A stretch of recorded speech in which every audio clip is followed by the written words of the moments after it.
Pressure. Tell me when you're ready. Yeah, good. Okay, start with a marble in between your top two fingers. Lay your rope so the short end is in front and the longer end is in back. And you're going to wrap that around 1, 2, 3.5 times. You want to make sure that's close together.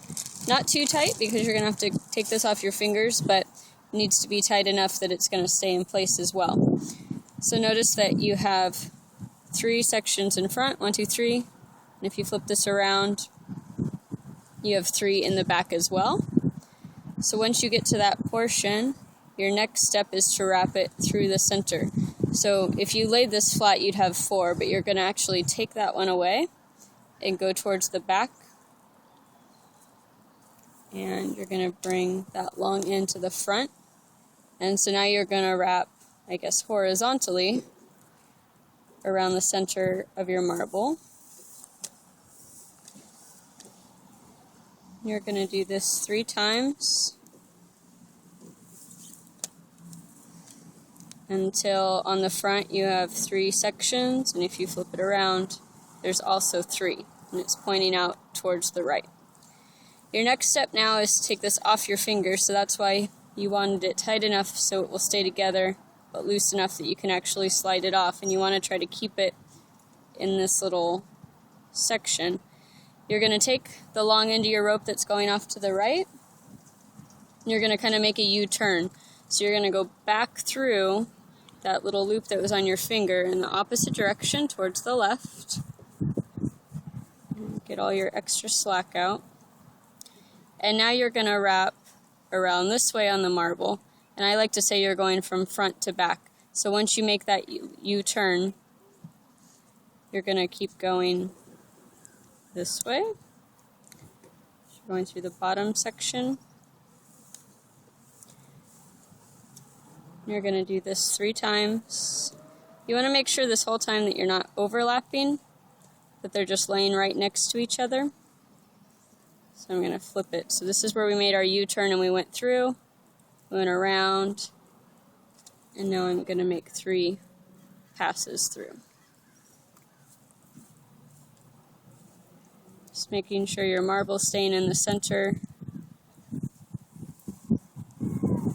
This might help if you had a little bit less string. You wouldn't have so much to deal with.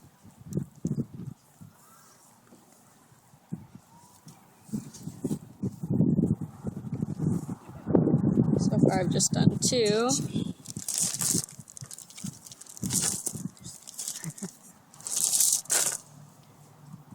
And I'm going around until I have 3 sections. So I have 3 there, turn it around. I only have 2 so far, so I have to make one more pass through.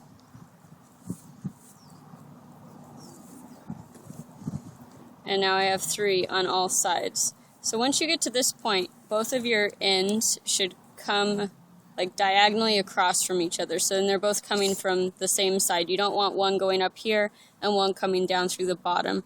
If you had that, your rope would probably like have 3 on this side, maybe 2 on another. They wouldn't be even. So once you get them even, they should come up. And now you've basically completed the knot. Now you just have to tighten it. So you want to start with the section that your fingers were in. So you want to find the end of it where you kind of made your U-turn here. And you just take it and follow the rope around to start tightening. You don't want to tighten it too much at the very beginning. Basically, you're just getting rid of the extra slack when you reach the end. So already it looks more like a monkey's fist. And then to continue, you just find a section and just start tightening it little by little. And your goal is to get it as tight as possible with the marble still in the center. Basically, this is just the most tedious part. You just keep going around, tightening it a little bit more every time until the marble is completely covered. Eventually, you're going to have to make a U-turn to get all of it. Making sure they're all lined up and flat against each other. Once you keep going, you'll find an end. So this monkey's fist is almost complete. It just needs a few more tightening. notice that you'll have even on each side, so I have 3, 3, and 3, and, you know, still need some tightening, but it would end up like this. Perfect. Okay.